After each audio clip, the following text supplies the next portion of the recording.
जुमेरात की रात को पुलिस वालों के ऊपर हमला होता है और 12 जवान शहीद कर दिए जाते हैं। तो भाई वो जो बेचारे जिनको उन्होंने अगवा किया हुआ है उसको किसने बाजियाब करवाना है? उनके पास इस कदर जदीद असला है कि पुलिस वाले उनका मुकाबला ही नहीं कर सकते। पुलिस के अंदर छुपी हुई वो कौन सी काली भेड़ें हैं? आखिर डाकुओं के पास इतना जदीद असला आता कहाँ से है? अस्सलाम वालेकुम। 22 अगस्त जुमेरात की रात रहीम खान में इंतहाई अफसोसनाक वाक़या पेश आता है। रहीम खान के साथ एक इलाका है जिसको कच्चे का इलाका कहा जाता है। आपने अक्सर इसका नाम टीवी में ख़बरों पे सुना होगा कि कच्चे का इलाका, कच्चे के डाकू और वहाँ के मुख्तलिफ गैंग जैसे कि शर गैंग, लुंड गैंग और छोटू गैंग वगैरह का नाम आपने सुना होगा। वहाँ पर जुमेरात की रात को पुलिस वालों के ऊपर हमला होता है और 12 जवान शहीद कर दिए जाते हैं। बहुत सारे लोग ज़ख्मी होते हैं और बहुत सारे पुलिस वालों को वो अगवा करके साथ ले जाते हैं। सबसे पहले हम बात करते हैं कि ये वाक़या पेश किस तरह आया। बेसिकली जो कच्चे का इलाका है उसमें पुलिस ने मुख्तलिफ कैंप्स बनाए हुए हैं और उनमें से एक कैंप 2 के नाम से जाना जाता है। और उस कैंप के ऊपर कुछ जवान जो है वो ड्यूटी के ऊपर तैनात होते हैं और कुछ दिनों के बाद जो मेन पुलिस स्टेशन है करीब, वहाँ से कुछ नफरी वहाँ पे लेके जाई जाती है और जो वहाँ पे ऑलरेडी ड्यूटी के ऊपर जवान मौजूद होते हैं उनको वापस पुलिस स्टेशन ले आया जाता है। इस तरह हर कुछ दिन बाद जो है ना वो इनकी आपस में शफलिंग कर दी जाती है। इस शफलिंग के कुछ SOPs ऑलरेडी तय हैं। उससे पहले आप उस कैंप की जो है वीडियो अपनी स्क्रीन के ऊपर देख रहे हैं कि उस कैंप की क्या हालत है जहाँ पे ये नौजवान वहाँ पे रहते हैं और वहाँ पे ड्यूटी करते हैं। SOPs ये हैं कि पुलिस स्टेशन से जो गाड़ी नफरी लेके जाएगी वहाँ पे, वो दिन को मैक्सिमम 10 बजे तक पुलिस स्टेशन से निकल जाएगी और मेन पुलिस स्टेशन से इस कैंप 2 का जो रास्ता है वो तकरीबन 7 किलोमीटर का रास्ता है। लेकिन रास्ता ख़राब होने की वजह से वो तकरीबन 1 घंटे में तय किया जाता है। तो सुबह 10 बजे वो गाड़ी वहाँ से निकलेगी और वहाँ पे उस नफरी को छोड़ के और वहाँ पर जो ऑलरेडी नफरी मौजूद है उसको लेके वापस पुलिस स्टेशन आएगी ताकि वो दिन की रोशनी में सारा सफ़र तय कर सकें। लेकिन उस दिन क्या होता है कि पुलिस की जो गाड़ियाँ हैं वो पुलिस स्टेशन से तकरीबन दोपहर को 3 बजे निकलती हैं और वहाँ पे पहुँचती हैं, नफरी को वहाँ पे उतारती हैं और वहाँ से जो जवान हैं उनको गाड़ियों में बिठा के वापस लेके आ रहे होते हैं। रास्ते में बारिशों की वजह से अक्सर जगहों पे कीचड़ होता है और किसी एक जगह के ऊपर उनकी गाड़ियाँ जो है वो फंस जाती हैं।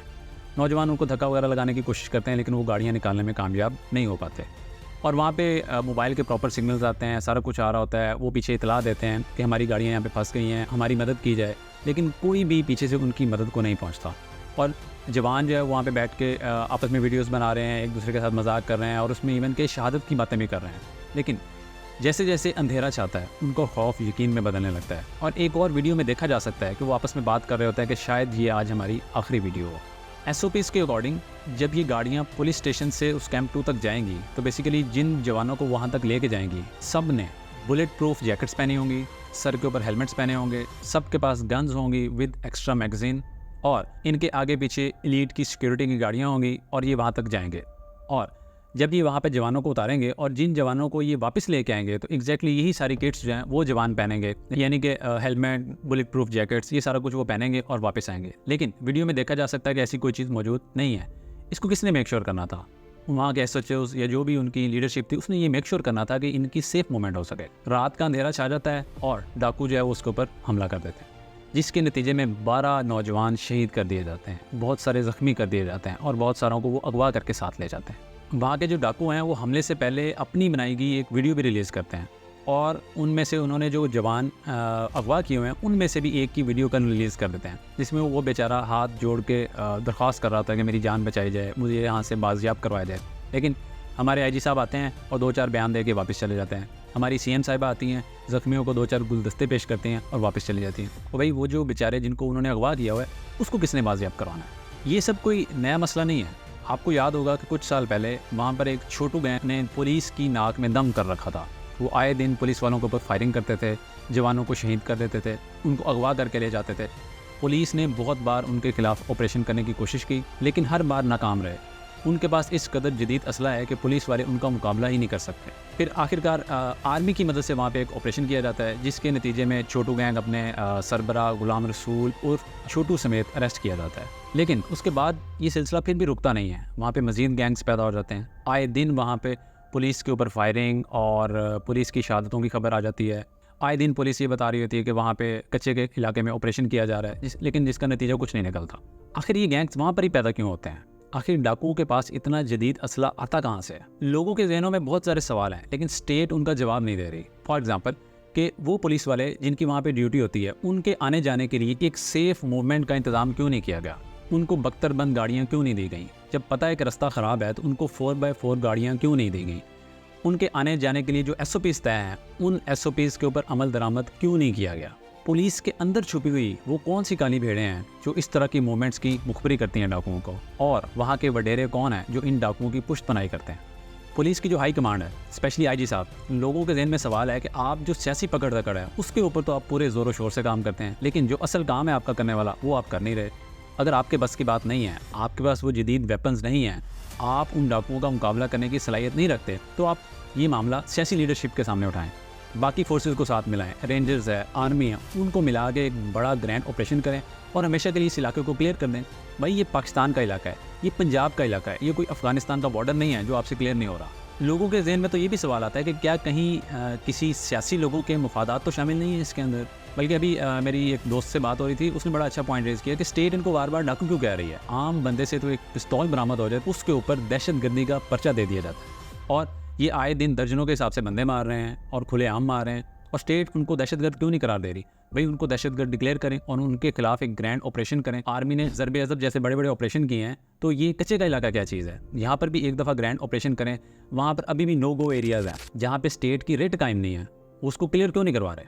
आप कैंप 2 की वीडियो देख के ये अंदाज़ा लगा सकते हैं कि वहाँ पर जवानों को किसी किस्म की कोई सहूलियत नहीं दी गई। अभी कुछ अर्सा पहले 4 जवान जो उस इलाके के भी नहीं थे, उनकी वहाँ पर ड्यूटी लगा दी गई और उनके साथ कोई मुकामी लोकल बंदा मौजूद नहीं था। वो बेचारे डर के मारे उन्होंने एक वीडियो बना दी और अपनी जो आला हुकाम है उनसे दरख्वास्त की कि भाई हमें यहाँ पे छोड़ दिया गया है, हमें यहाँ पे कुर्बानी का बकरा बना दिया गया है, किसी भी टाइम डाकू आएंगे, फायरिंग करेंगे, हमें शहीद कर देंगे, कोई लोकल बंदा हमें गाइड करने के लिए मौजूद नहीं है, बराए मेहरबानी हमारी मदद करें। तो उनकी मदद करने के बजाय कुछ अर्से बाद पता चलता है कि उनको डिसमिस कर दिया जाता है, मतलब कि कोई बंदा अपने हक के लिए, अपनी जान बचाने के लिए आवाज़ भी ना उठाए। जितनी भी लीडरशिप है, चाहे वो पुलिस की हो या वो सियासी हो, सब आएंगे, 2-4 बयान देंगे, शोधा को खराज तहसीन पेश करेंगे, इंक्वायरी कमेटियाँ बनेंगी जिनकी कभी रिपोर्ट मंजर आम पर नहीं आएगी, और उसके अलावा आपको बड़े बड़े बयान दागते हुए नजर आएंगे, हम इनको छोड़ेंगे नहीं, हम इनको आहनी हाथों से निपटेंगे। तो यार कौन से आहनी हाथ? आहनी हथौड़ा तो उन बेचारों के घर वालों के ऊपर बरस पड़ा है जिनके जवान शहीद हो गए। किसी को कोई फ़र्क नहीं पड़ता।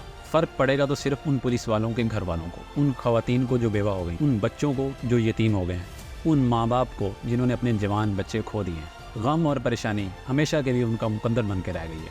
किसी वाक़े की मजम्मत करना और उसके ऊपर 2-4 अल्फाज बोलना और वापस अपने ऑफिस में जाके बैठ जाना, ये बहुत आसान होता है, लेकिन जिस कर्ब में से उनके घर वाले गुजर रहे हैं और हमेशा गुजरते रहेंगे, इसका अंदाज़ा नहीं किया जा सकता। एक बेवा की क्या ज़िंदगी होती है शोहर के बगैर? किसी बेवा से जाके पूछें जिसके छोटे छोटे बच्चे हों। एक बच्चे की क्या ज़िंदगी होती है बाप के बगैर? किसी यतीम बच्चे से जाके पूछें जो माशरे और रिश्तेदारों के रहमो करम पे पल रहा होता है। ऐसे माँ बाप के ऊपर क्या गुजरती है जिन्होंने अपनी औलाद को पाल पोस के जवान किया हो, ज़माने की तलफियों से बचा के उसको बड़ा किया हो कि अब ये हमारा सहारा बनेगा, और एक दिन डाकू आएँ और उनको बेदर्दी से कत्ल करके चले जाएँ।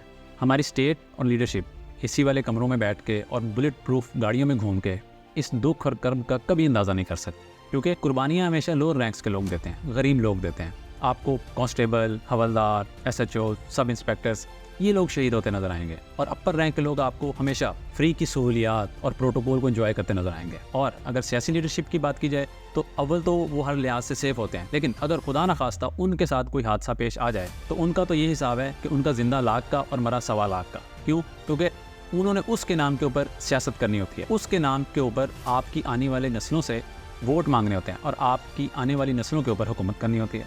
क्या मिलेगा इन 12 ख़ानदानों को?